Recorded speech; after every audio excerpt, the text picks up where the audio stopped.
Issue 49, Stormbringer magazine. Some angry trees with the spite revenants.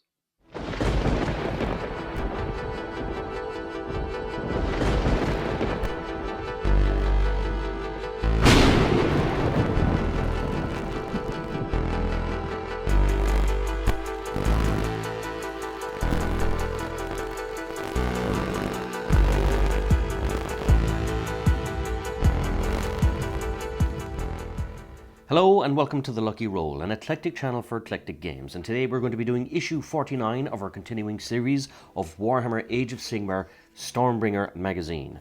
Now this issue comes with 5 Spite Revenants and has some interesting lore on Shaiish, which is the realm of death, the realm for Nagash.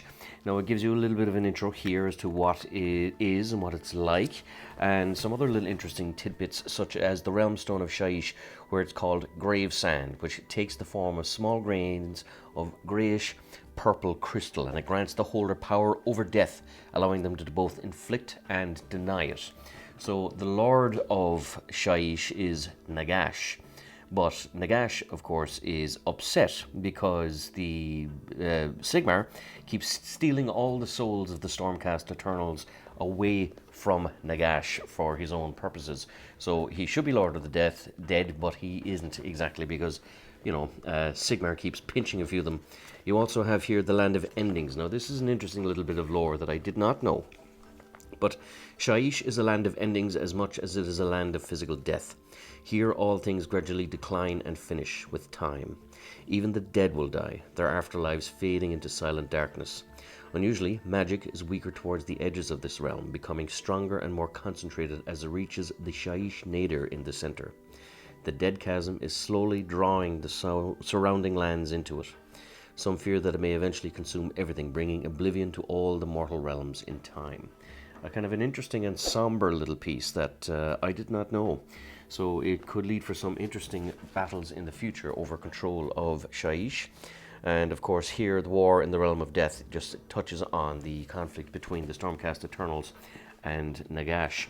You have another little interesting tidbit here from the Perils of the Warp, which again is written in the kind of like written as though you're a student reading the actual tome of the book. So a nice way to kind of bring the lore to you. So of course it just touches on different things.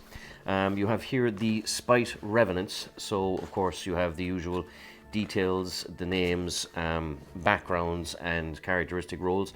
You have the how to build guide, how to paint guide, and of course you finish up towards the end with a new kind of Realm Scout Dark Woods kind of battle plan involving some of your previous characters, including the Loon Boss and the Fungoid Cave Shaman. So let's have a look at the actual minis themselves.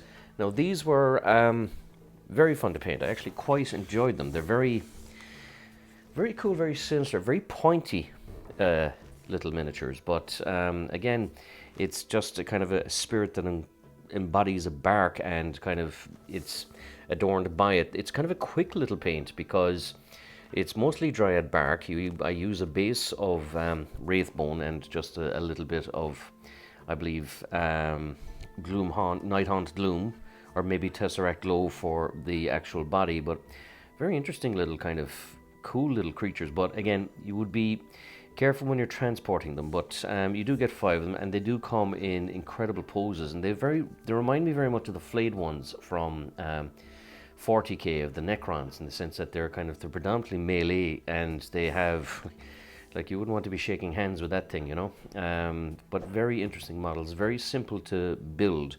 And what's cool is you can actually slip the torso here into the actual body, so if you wanted to kind of do a sub build of it, it is very possible.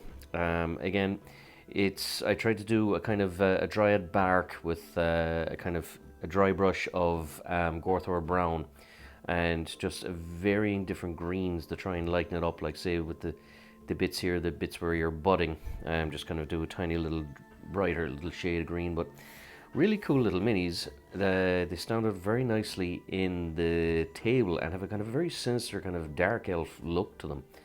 But yeah, no, not a difficult little build. You get 5 of them, and they're fairly cool little things, and they're a nice little addition to your Sylvaneth faction for Age of Sigmar 40k. So as always, if you enjoy these little videos, please like, subscribe, all that good YouTube stuff, and join us next time for issue 50. So until then, good luck, God bless, and stay safe.